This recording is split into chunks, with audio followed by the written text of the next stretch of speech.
오늘 우리에게 주시는 하나님 말씀 함께 나눕니다. 사도행전 7번째 시간, 드디어 핵심 구절인 2장 1절로 4절입니다.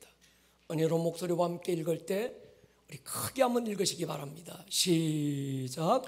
오순절 날이 이미 이름에 그들이 다 같이 한 곳에 모였더니 호련히 하늘로부터 급하고 강한 바람 같은 소리가 있어 그들이 앉은 온 집에 가득하며 마치 불의 혀처럼 갈라지는 것들이 그들에게 보여 각 사람 위에 하나씩 임하여 있더니 그들이 다 성령의 충만함을 받고 성령이 말하게 하심을 따라 다른 언어들로 말하기를 시작하니라. 아멘.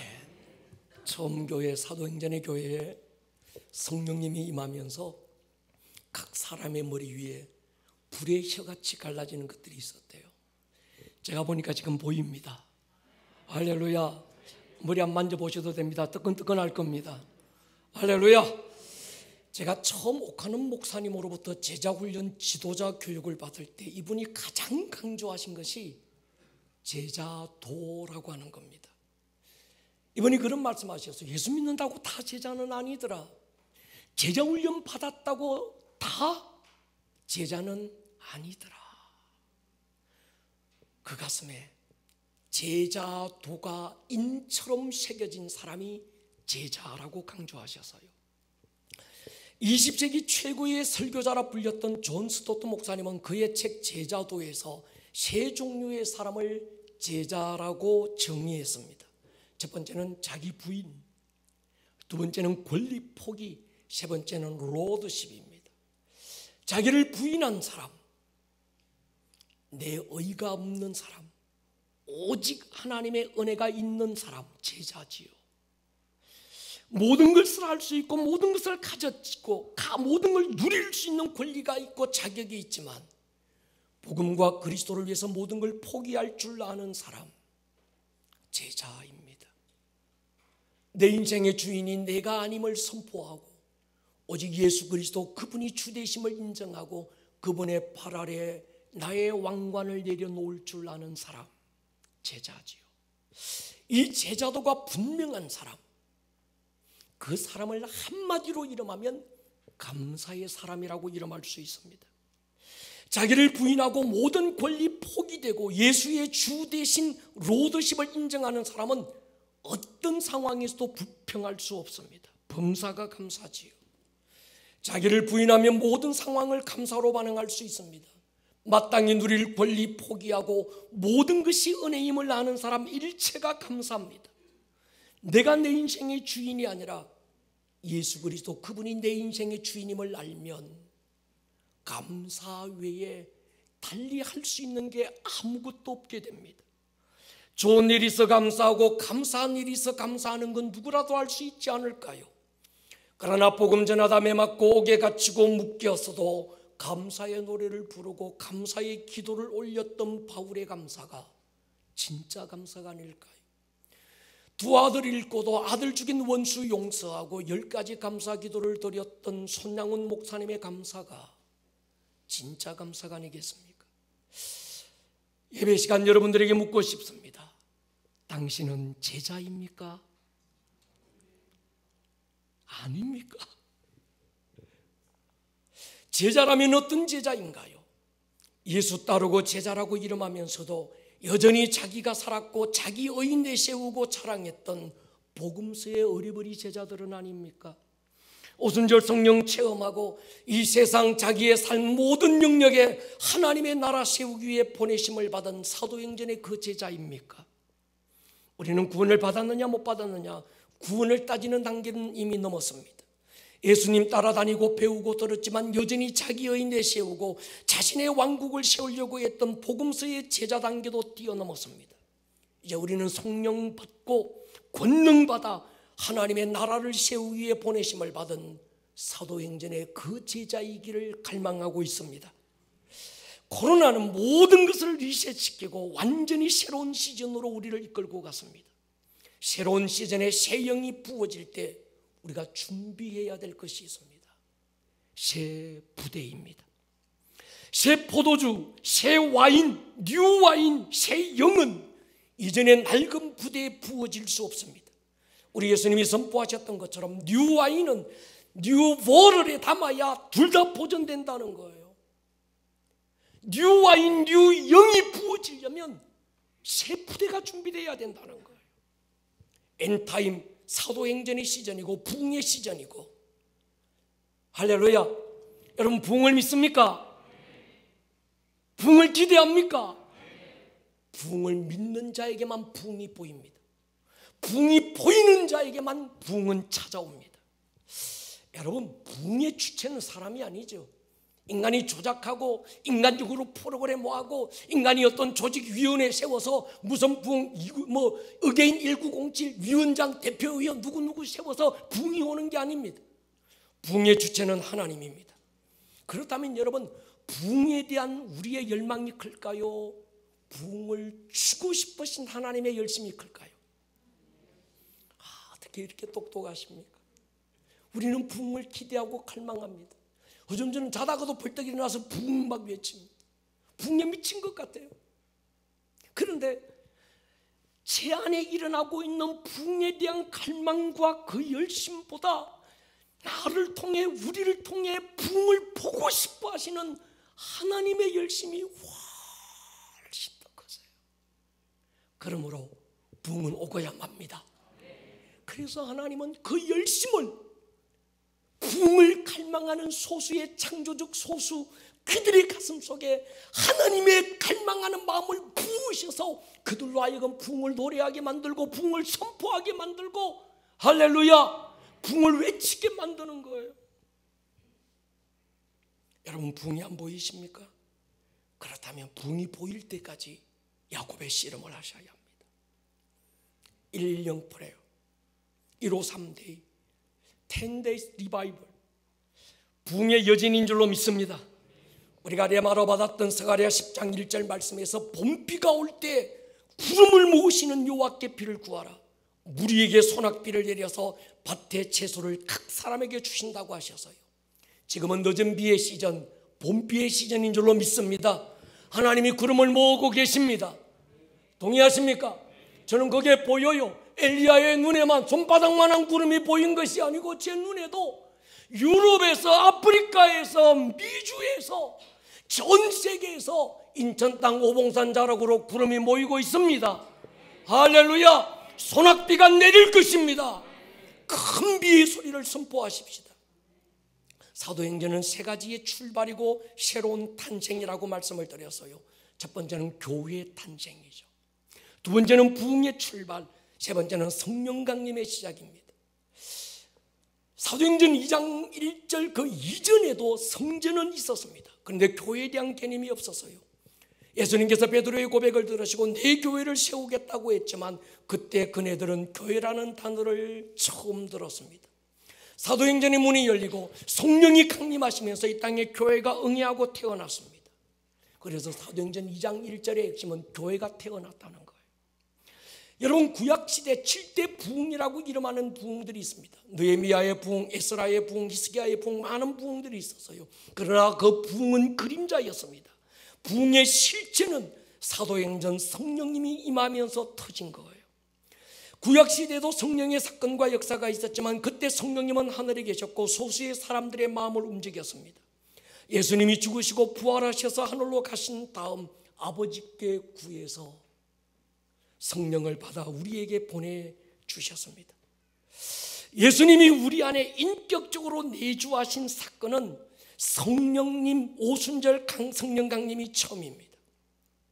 구약시대에 감동하셨던 성령님께서 우리 안에 오셔서 우리를 지성소 삼은 사건, 이것이 오순절 성령 강림 사도행전 2장 1절의 가장 중요한 포인트입니다.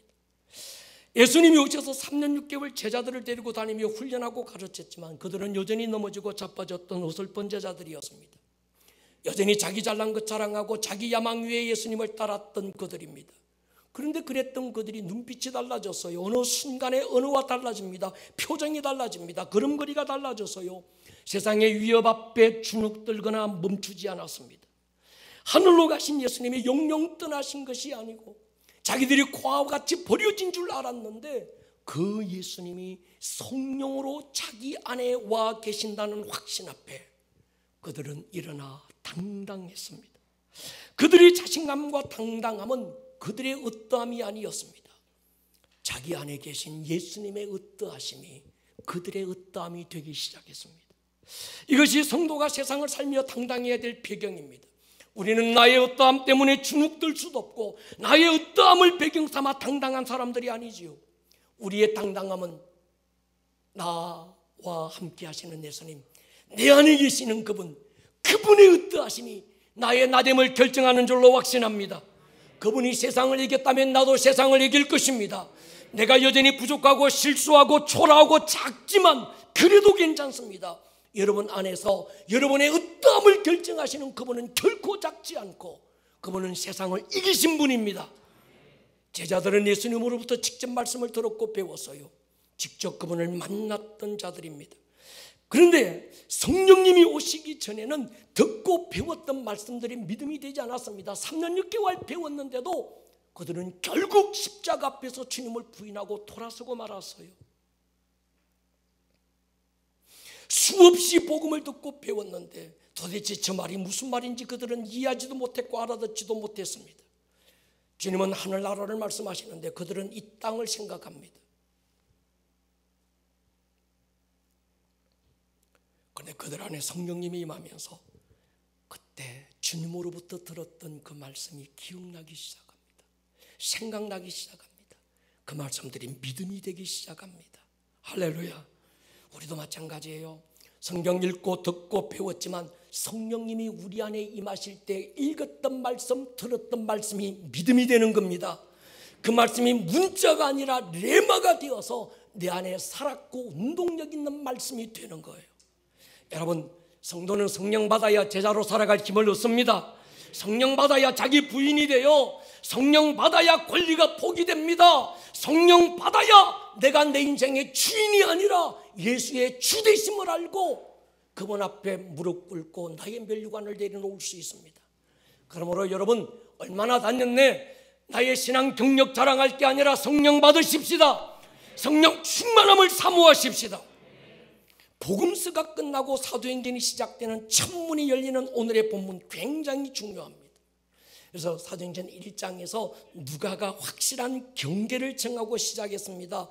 데오빌로 각하에게 지난번에 글로 써서 보냈던 누가복음과 지금 쓰고 있는 사도행전은 주제가 다릅니다. 방향이 다릅니다. 목적이 완전히 달라졌다고 선언하고 있다는 거예요. 누가가 왜 사도행전이라고 하는 편지를 데오빌로에게 쓸 때 첫 부분 서두에서 이 부분을 강조하고 있는지를 모르면 사도행전은 그달기로 끝납니다. 먼저 쓴 걸 그때 그 제자들은 예수님으로부터 직접 말씀 듣고 배웠고 3년 6개월 동안 많은 이적도 경험했는데 결국 여전히 의심하고 부인하고 자기 킹덤, 자기 드림만 꿈꾸고 하늘의 것을 말씀해도 땅의 것을 생각하고 주님이 무슨 말씀을 하셔도 도대체 저 말씀이 무슨 말씀인지 그들은 이해하지 못했습니다. 그랬던 어리버리들이 불과 50일이 지난 후에 완전히 다른 제자가 되었습니다. 그들이 사자로 돌변했던 그 근본 원인, 그들의 어떠함이 아니라 그들 안에 와 계신 성령님의 어떠하심이라고 성경은 강조합니다. 설교자로서 가끔 이런 도전을 받아요. 내가 좀 더 쉽게 누구라도 알아듣고 이해할 수 있도록 좀 유머도 섞어서 성도들 웃겨가면서 예화도 섞어가면서 재미있게 설교하면 얼마나 좋을까. 설교자의 유혹입니다.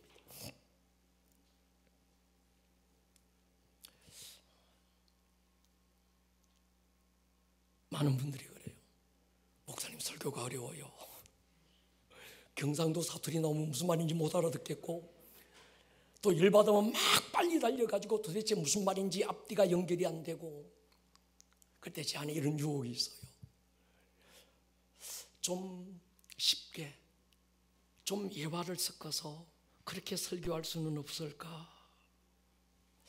여러분, 목사가 알아듣기 쉽게 설교하면 이해는 될 수 있습니다.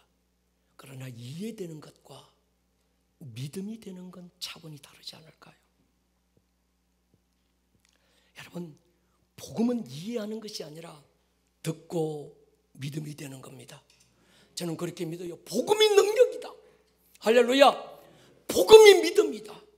이해가 안 되고 다소 어렵게 들리더라도 물타지 않는 원색의 복음을 듣다가 보면 처음에는 안 들려오지만 어느 순간에 성령께서 귀를 열어주시면 레마가 될 줄로 믿습니다. 말씀은 듣는 게 아니라 들려오는 것입니다. 어떤 분이 그런 간증을 했어요. 도대체 목사의 설교가 들려오지 않아서 힘들었다는 거예요. 전에 교회 목사님은 예화도 썼고 유모도 썼고 재밌게 설교했는데, 근데 이 목사는 설교가 너무 어려워서 예배 시간이 줄고 있다고. 근데 이분이 6개월이 지나면서 철야 기도에 참여했는데 그때 성령님이 임했어요. 그 다음 이틀 지난 주일 때부터 안 들려오던 설교가 들린대요. 할렐루야. 그분이 그렇게 고백했습니다. 목사의 문제가 아니라 자기 문제였다고. 제 얘기가 아니고 그분의 얘기예요. 여러분, 이번에 간증을 힘입고 타협 없이 물탄 복음을 떠나서 원색의 복음을 전하려고 기도합니다. 다소 이해가 안 되고 목사의 설교가 어려워도 어디로 튈지 몰라도 이 복음이 능력이 되기를 축복합니다. 그래서 복음에 무엇을 쓰고 싶지 않습니다. 바울이 그런 고백을 합니다. 바울의 전도 여정에 딱 한 번 실패를 경험해요. 바울이 가는 곳마다 복음이 성공되고 교회가 세워지고 많은 제자들이 일어났는데 딱 한 번 바울이 실패하는 게 아테네라고 하는 아덴에서 실패합니다. 아덴에서 실패했던 이유가 있어요. 아테네 사람들은 철학자고 당대 최고의 지식인들입니다. 그래서 바울이 생각했어요. 내가 철학적인 말과 어떤 인간의 지식을 잘 버무려서 복음과 함께 전하면 저들이 자기의 논리 앞에, 자기의 어떤 기성정결 앞에 무릎 꿇고 복음을 받아들이게 되지 않을까. 그런데 실패해버렸어요. 그리고 바울이 이렇게 고백합니다. 고린도전서 2장 보십시오. 내 말과 내 전도함이 설득력 있는 지혜의 말로 하지 아니하고 다만 성령의 나타나심과 능력으로 하여 너희 믿음이 사람의 지혜에 있지 아니하고 다만 하나님의 능력에 있게 하려 하였노라. 할렐루야. 여러분의 믿음이 사람의 지혜에 있지 않기를 축복합니다. 성령의 나타남에 있기를 축복합니다. 하나님의 능력에 있기를 축복합니다. 제자들 주님의 말씀을 듣고 배웠지만 도대체 저 말이 무슨 말인지 이해가 안 돼서요. 성령이 그들 안에 오시면서 주님이 하셨던 말씀이 기억나고 생각나고 그들에게 믿음이 되기 시작했습니다. 사도행전적 교회, 사도행전적 제자, 하나님의 나라 교회라고 하는 이 키워드는 우리 교회의 핵심 가치고 우리 신앙의 핵심 가치이기 때문에 여러분 안에 인처럼 새겨두셔야 합니다. 이건 유행처럼 지나가는 프로그램이 아니고 교회됨의 본질이고 일평생을 통해서 우리가 완성해야 될 과업이고 본질이에요. 제가 세계를 다니면서 그냥 어떤 성도, 그냥 어떤 목사님들이 아니고 정말 깨어서 주님의 마음을 받아서 하나님 앞에 무릎 꿇고 씨름하는 주의 종들은 똑같은 키워드를 붙들고 지금 기도하고 있었습니다. 처음 코로나가 왔을 때 우리는 팔복이 열렸습니다. 그리고 에베소서가 열리면서 우리는 기쁨으로 가기를 소망했어요. 1복, 2복, 3복 마당을 지났고 4복, 5복 성소를 지나고 6복, 7복, 8복의 지성소 안에서 영광에서 영광으로 가기를 소망했습니다. 구원을 넘자 복음서의 어리버리 제자들을 뛰어넘자 사도행전에 바로 그 제자로 가기를 갈망했습니다. 왜 그래야 됐는가? 이것이 교회됨의 본질입니다. 여러분 요한복음 2장에서 예수님께서 그렇게 말씀해요. 너희가 이 성전을 헐어버리라. 사람들이 예수님을 죽이려고 막 일어섰습니다. 이 성전이 어떤 성전인데 46년 동안 짓고 있지만 아직도 완공하지 못한 이 거룩한 하나님의 성전을 헐어버리라니. 그리고 자기가 사흘 만에 다시 일으키겠다니. 그때 어리버리들은 그 말씀이 무슨 뜻인지 몰랐습니다. 예수님이 죽으시고 부활하신 후에야 그 말씀이 무슨 말씀인지 그들은 이해할 수 있었습니다. 주님이 헐어버려 새로운 성전을 지을 거야 선포하시고 마태복음 16장에서 제자들의 고백을 들으신 다음 내가 네 위에 내 교회를 세울 것이다. 이 교회는 음부의 대가리 박살내고 이 땅 가운데 하나님의 킹덤을 세울 그런 교회, 원형의 교회의 모습을 보여주셨습니다. 세상에 때묻지 않고 물타지 않은 원형의 교회가 오늘 사도행전 2장 1절에서 응애하고 태어나고 있는 순간인 거예요. 예수님이 십자가에서 죽는 모습을 본 당시 종교인들은 한숨을 돌렸을 것이고 마귀는 아마도 쾌재를 불렀을 겁니다. 자기들이 승리한 줄 알고 승리의 축배를 터뜨렸을 거예요. 근데 불과 50일이 채 지나지 않았는데 자기들이 죽였던 십자가에 매달았던 예수가 여기저기 도처에서 나타나기 시작합니다. 그 예수님이 하셨던 일들 이젠 다 끝났다고 생각했는데 여기저기서 예수님이 하셨던 일들이 막 나타나기 시작하고 그보다 더 큰 일들이 일어나기 시작합니다. 예루살렘에서, 사마리아에서, 에베소에서, 고린도에서. 그래서 자세히 알아보니까 어제 그 어리버리 제자들이 분명한데 그 어리버리가 아니었습니다. 그들은 작은 예수였습니다. 예수님이 하셨던 일들 이들을 통해서 나타나기 시작했고 예수님에게서 나타났던 능력이 동일하게 이들에게 나타나기 시작하면서 이것을 본 그들은 이렇게 말해요. 사도행전 4장 보십시오. 그들이 베드로와 요한이 담대하게 말함을 보고 그들을 본래 학문 없는 범인으로 알았다가 이상 여기며 또 전에 예수와 함께 있던 줄도 알고 학문 없는 범인, 죄 지었다는 얘기 아닙니다. 학문 없는 평범한 사람, 이 말은 뭔가 하면 그냥 우리말로 얘기하면 일자 무식, 배운 것 없는 무식한 사람, 그 말입니다. 이런 무식한 사람들이 하는 말을 들으면서 당시 성경을 꽤나 알고 있고 읽었고 종교인이라고 자처했던 사람들이 깜짝 놀랐습니다. 그들의 설교에 전혀 성경도 모르고 전혀 율법도 잘 모르고 자기들이 볼 때 별로 아는 것도 없는 이 일자 무식꾼들, 그들의 입술을 통해서 나오는 믿음의 선포에 하루에 3,000명이 돌아오는 거예요. 하루에 5,000명이 형제 우리가 어찌 알고 가슴치며 하나님 앞에 무릎 꿇기 시작합니다. 나사렛 예수의 이름으로 걸어라, 안전뱅이가 일어나 걷기도 뛰기도 하며 하나님을 찬양하기 시작합니다. 죽은 자가 살아나기 시작했어요. 어떻게 이들이 이렇게 돌변했는지 이해가 되지 않지만 성경은 말씀하고 있습니다. 그들의 어떠함이 아니라 그들 안에 계시는 성령의 충만함. 할렐루야. 저는 이 모습이 오늘 우리들의 모습이 될 것으로 선포합니다. 예수 믿으면 복 받는다더라, 예수 믿으면 팔자 고친다더라, 어린아이 수준을 넘어설 것입니다. 하나님의 나라가 주의 뜻이 이 땅 가운데 풀어지는 것을 우리 함께 볼 것입니다. 예수 따라다니며 어리버리했던 제자들이 우리는 더 이상 아닙니다. 주님이 어떤 말씀하셔도 알아듣지 못하고 여전히 자기 요만 꿈꾸며 살았던 그들이었어요. 하늘의 것 얘기하면 땅의 것 생각하고 하나님 나라 얘기하면 뭐 먹지 뭐 마시지 뭐 입지 자기의 킹덤을 세우기로 욕심 가득했던 그들인데 그들이 불과 2달이 지나지 않아서 하나님 나라를 운반하는 자들이 되고 예수의 삶을 살아내고 주님이 하셨던 일들을 그들도 하기 시작한 거예요.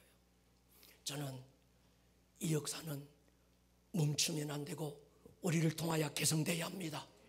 동의하십니까? 여러분들을 통해 나타나기를 주의 이름으로 축원합니다. 이 일에 아주 중요한 키워드가 하나 더 있습니다. 생기를 떼어나는 것입니다. 그래야 마른 뼈가 군대로 일어날 수 있습니다. 이 일은 우리의 힘과 땀으로 가능하지 않지요. 주님이 에스겔 선지자에게 물었어요. 인자야 뭐 보이니? 더 이상 소망 없는 석회가루 같은 마른 뼈들이 보입니다. 저들이 능히 살겠느냐? 하나님이 하시면 가능할 수 있겠습니다. 주님 말씀해요. 맞다. 그러나 너를 통하여 이 일을 이룰 것이다. 할렐루야. 여러분을 통해서 이 일을 이루실 것입니다. 자신 있게 아멘 하십시다. 일부 예배는 아마 이 2부보다 한 10분 정도 더 적으신 것 같은데 아멘이 굉장히 컸습니다. 여러분을 통하여 이루실 것입니다. 생기를 태어나십시오. 생기야 너는 사방에서부터 불어와라. 유럽에서 불어오고 아메리카에서 불어오고 아프리카에서 아시아에서 불어와서 사망을 당한 이 백성들을 살아나게 만들어라. 선지자가 생기를 선포할 때 마른 뼈들이 움직이기 시작했어요. 선지자가 선포 안 했으면 아직도 메마른 채로 있을 겁니다. 동의하십니까? 여러분의 가정에서 생기를 선포하십시오. 여러분들의 자녀의 생각과 마음의 생기를 선포해야 될 자가 부모들입니다. 생각이 어둠에 잡히면 절망합니다. 여러분의 감정이 어둠에 생포되면 우울해져요. 여러분의 자녀들의 의지가 어둠에 잡히면 중독의 늪에 빠지게 됩니다. 일본의 히코코모리라고 하는 겁니까? 집안에서 밖에 안 나오는 사람 청년들이 60만 명이래요. 여러분, 우리 자녀들에게 부모의 책임이 있습니다. 이사야 61장 1절로 3절을 선포하는 거예요. 얘들아, 주 여호와의 영이 내게 임하셨으니 할렐루야, 생기야 부러울지어다. 상한 자들 치유되고, 묶인 자들 풀어지고, 갇힌 자들 노임을 받을지어다. 하나님, 영광의 꽃관을 씌워주십시오.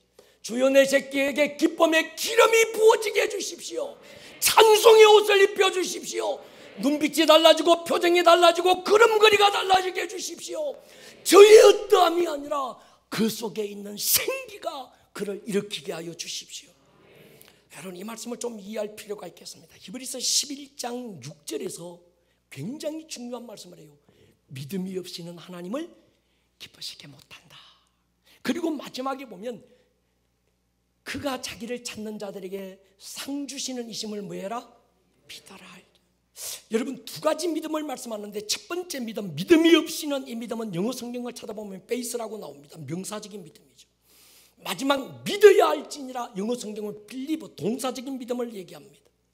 여러분, faith가 중요합니다. 예수가 여러분의 주되심을 믿고 하나님의 아들이심을 믿고 하나님 살아계심을 믿으십니까?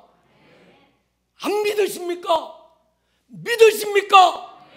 여러분 안에 베이스가 있다는 증거입니다. 이 베이스는 내가 만든 믿음이 아니고 조작해서 꾸며 만든 인위적인 믿음이 아닙니다. 하나님이 우리에게 부어주신 이 믿음입니다. 이 믿음으로 우리는 하나님의 자녀가 됐습니다. 동의하십니까? 그러나 베이스만 있고 빌리브가 없다면 구원받은 채로 끝나버립니다. 베이스가 있다면 빌리브 하셔야 합니다. 할렐루야. 성경은 우리가 믿음으로 구원받고 천국 가는 이 베이스의 능력을 넘어서 더 많은 믿음의 실제를 우리에게 약속하고 있습니다. 그건 베이스가 아니라 빌리버를 통해서 경험된다는 거예요. 그러니까 하나님의 약속을 믿는 자들에게는 하나님은 행동하고 순종할 걸 요구하는데 그게 빌리버입니다. 베이스를 가진 이 요수아에게 하나님은 빌리버를 요구했습니다. 요단강에 뛰어들어라. 빌리버 하라는 거예요. 너 정말 내가 너와 함께 있다는 건 믿니? 그렇다면 여리고성을 돌아라는 겁니다. 그러면 갈라지고 무너질 거라는 거예요. 여러분 안에 베이스가 있다면 빌리버 하십시다. 믿음은 동사로 나타나야 합니다. 믿음은 순종으로 보여져야 능력이 될 수 있습니다. 가장 분명한 빌리버가 뭘까요? 입으로 선포하는 거예요. 믿음의 기도는 간구가 되지만 더 적극적인 믿음은 선포가 되는 거예요. 간구하는 믿음을 넘어서기를 축복합니다. 간구하는 믿음이 잘못됐다는 거 아닙니다. 간구하는 믿음 귀한 믿음입니다. 그러나 간구하는 믿음, 주시옵소서의 믿음을 넘어서 주가 나와 함께 하신다는 믿음 가지고 예수의 이름으로 선포하시기를 축복합니다. 성령 받은 베드로 달라졌어요. 전에는 달라고 간구하던 믿음에서 이젠 당당하게 선포합니다. 은과 금은 내게 없다. 그러나 내게 있는 게 있다. 나사렛 예수 그리스도의 이름이 있다. 이 이름으로 일어나. 그러나 생기야 풀어라. 할렐루야. 안전뱅이 날 때부터 안전뱅이였고 나이가 40살이었다고 사도행전 4장은 증거합니다. 그렇다면 성전 입구에서 적어도 20년은 성전을 오고 가는 사람들에게 구걸하지 않았을까요? 어쩌면 이 안전뱅이는 예수님을 만났을 거예요. 예수님이 예루살렘 성전을 오갈 때마다 그 앞에 앉아서 예수님에게 무엇을 달라고 손 내밀었을 수도 있었을 겁니다. 베드로 제9시 시간에 하루에 3번씩 그 성전을 오가면서 기도할 때 그 첫날 전전날에도 아마 안전뱅이는 베드로를 만나서 돈을 달라고 요구했고 베드로는 어쩌면 동전 하나 던져두고 갈 수도 있었을 겁니다. 그런데 여러분, 그날 베드로가 믿음으로 선포할 때 역사가 일어났어요. 그날도 베드로가 선포하지 않았다면 아직도 거기 앉아 있을 거예요. 제가 저 지난주에 가보니까 없는 것 보니까 못 만난 것 보니까 그가 일어나 그런 거예요. 사랑하는 여러분, 여러분의 어떠함이 비록 믿음도 없는 것처럼 보이고 성경도 잘 모르는 것처럼 보이고 여전히 복음서의 제자처럼 왔다리 갔다리 할 수도 있지만 여러분 안에 베이스의 믿음이 있습니다. 이제 그 믿음을 끄집어내십시오. 빌리브 하시기를 주의 이름으로 축원합니다. 우리는 예수의 이름을 가진 자죠. 요한복음 1장 12절에 영접하는 자 곧 그 이름을 믿는 자들에게는 하나님의 자녀가 되는 권세를 주셨다. 여러분, 능력과 권세는 다릅니다. 능력은 장군의 힘이지만 권세는 왕의 입술에서 나오는 선포입니다. 여러분이 왕 같은 제사장인 줄로 믿으십니까? 여러분의 입술에 권세가 있는 줄로 믿으시기 바랍니다.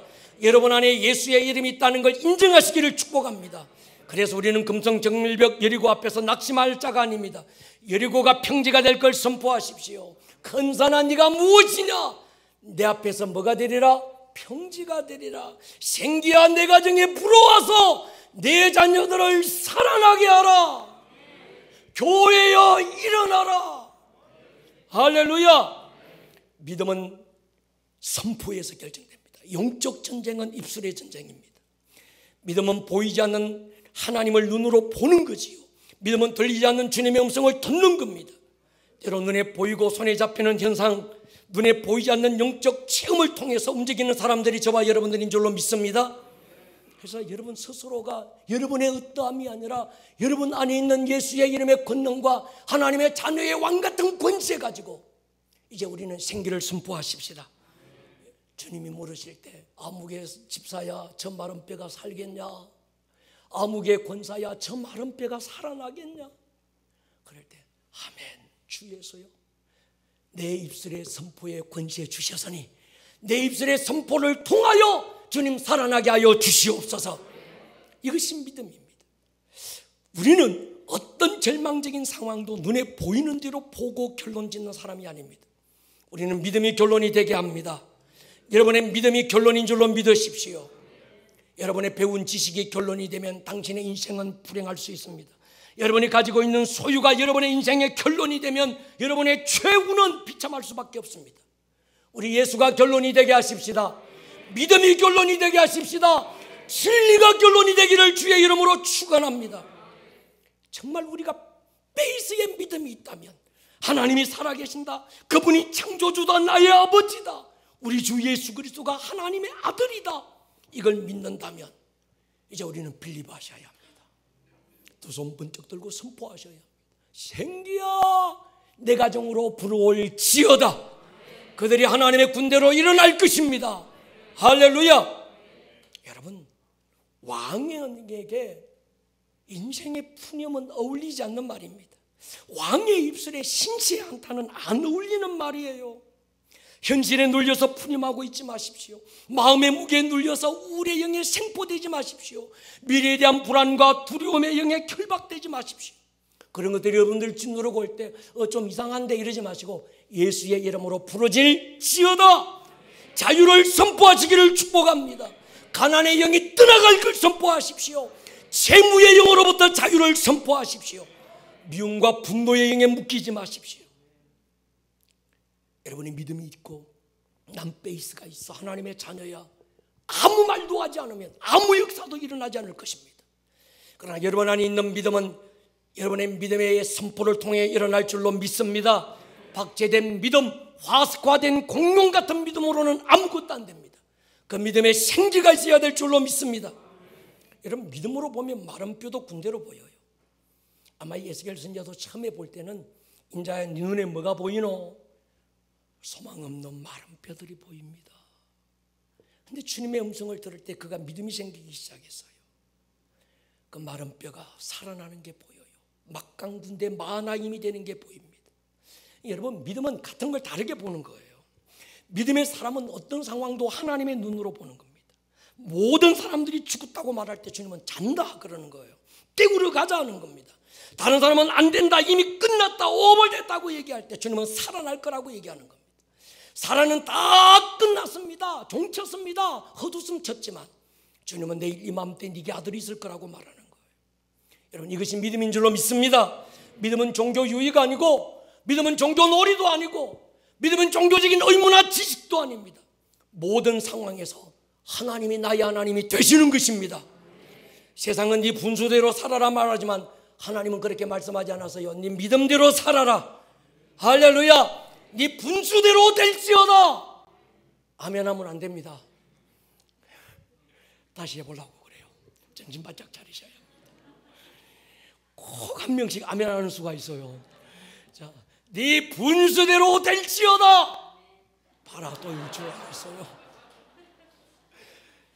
이젠 마지막 기회예요. 네 분수대로 될지어다. 야, 믿음대로 될지어다. 믿음이 결론이 될지어다. 여러분, 믿음대로 되라고 성경은 말씀하고 있습니다. 여러분의 그릇대로 살지 말고 분수대로 살지 말고 송중인데 솔잎만 먹어야 돼. 그러지 마세요. 속지 마십시오.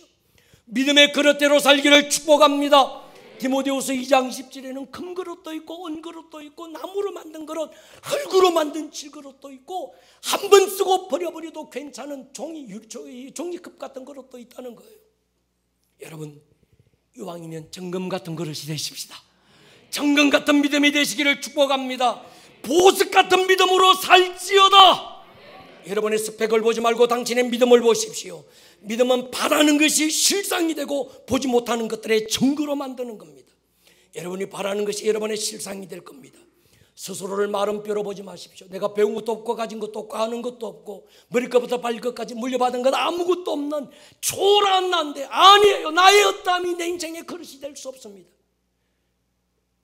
여러분이 가진 믿음이 여러분의 그릇입니다. 여러분, 제가 많은 사람들을 봤어요. 그런데 사람이 배운 지식이 사람을 만드는 게 아닙니다. 내가 엄청 많이 배웠는데 제가 박사학위 7개 있는 사람 봤다니까요. 그런데요, 그 사람의 배운 지식이 그 사람의 어떠함이 그 사람의 인생을 만들지 않더라고요. 그 사람의 믿음 따라 삽니다. 믿음대로 됩니다. 믿음의 그릇이 그 사람의 인생을 결정합니다. 그러므로 우리가 구할 건 주여 정금 같은 믿음을 주십시오. 어제의 낡은 믿음으로 오늘을 살지 않게 해주십시오. 할렐루야. 사도행전이 열리면서 우리는 신년을 선포했어요. 이유가 있습니다.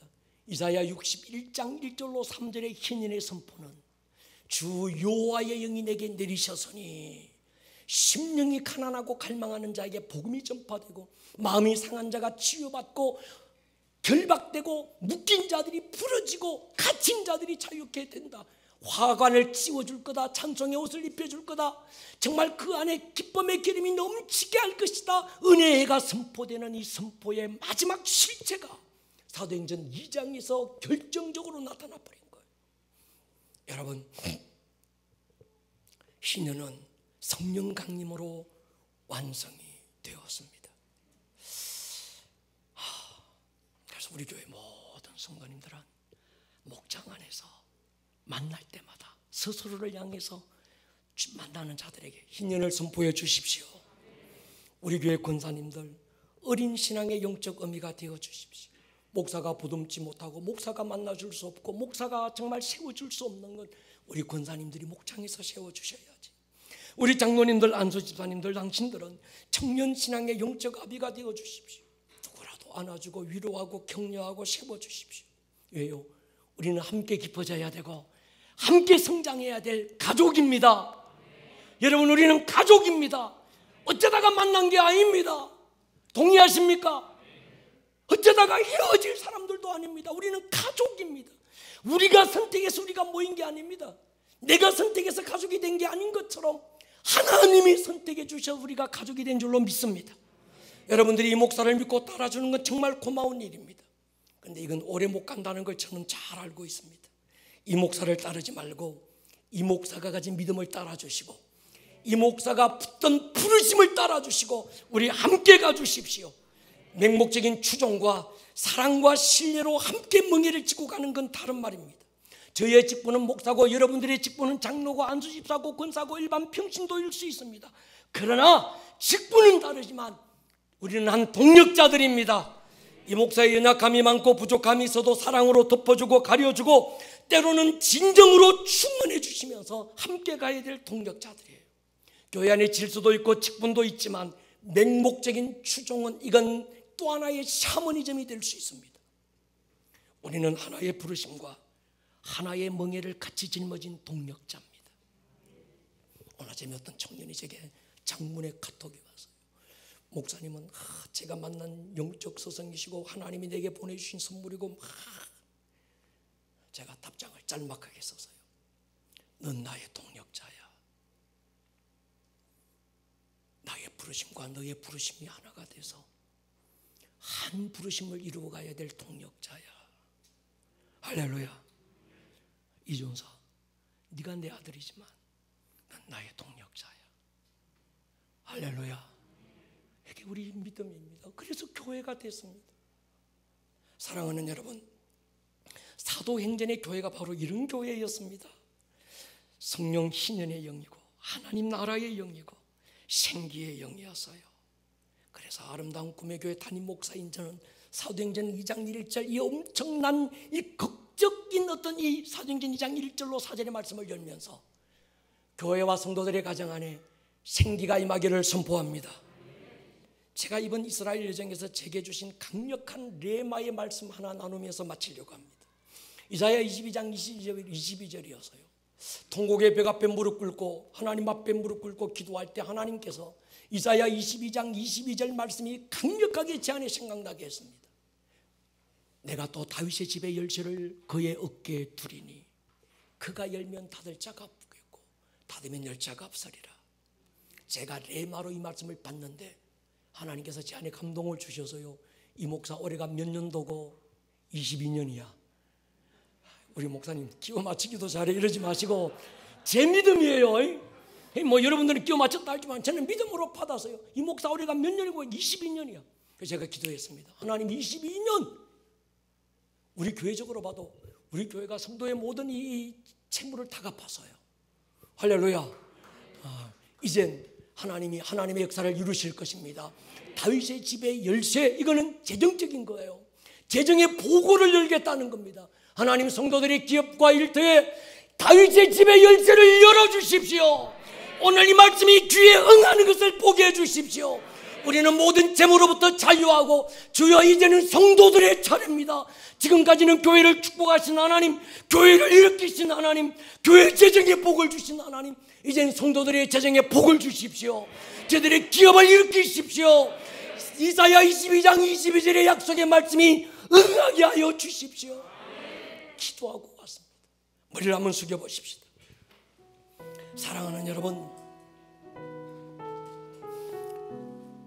우리는 사도행전 2장을 열면서 이사야 61장의 그 말씀, 그리고 또 하나 이사야 22장 22절의 이 말씀 우리가 함께 붙들어야 합니다. 여러분의 어떠함 때문에 기죽지 마시고, 과거에 여러분들의 어떠함이 얼마나 못났고 얼마나 초라하고 얼마나 냄새났던 그거와는 아무 상관없이 여러분 안에 있는 믿음이 인생의 결론이 되고 여러분 안에 계시는 성령님이 여러분들의 인생을 결론 짓게 하십시오. 믿음으로 선포하셔야 합니다. 신년을 선포하십시오. 이사야 22장 22절의 말씀을 선포하십시오.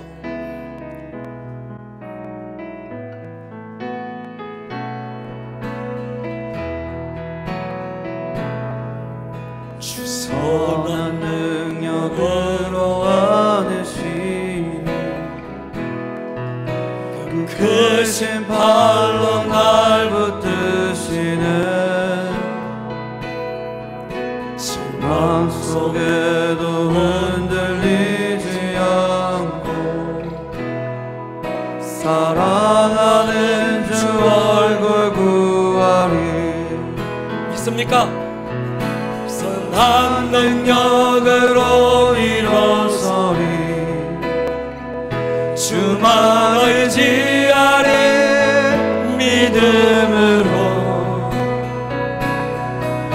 우리 고대 안에 주 오실 그날 영광의 새날을 맞이하리. 이전의 괴로움, 괴로운 날에 와서 고난의 길을 걷는다 해도 주님께 모두 맡긴 우리 영혼. 할렐루야. 영원히 듣을까요? 두 손 번쩍 들고 선포하세요. 선한 능력으로 일어서리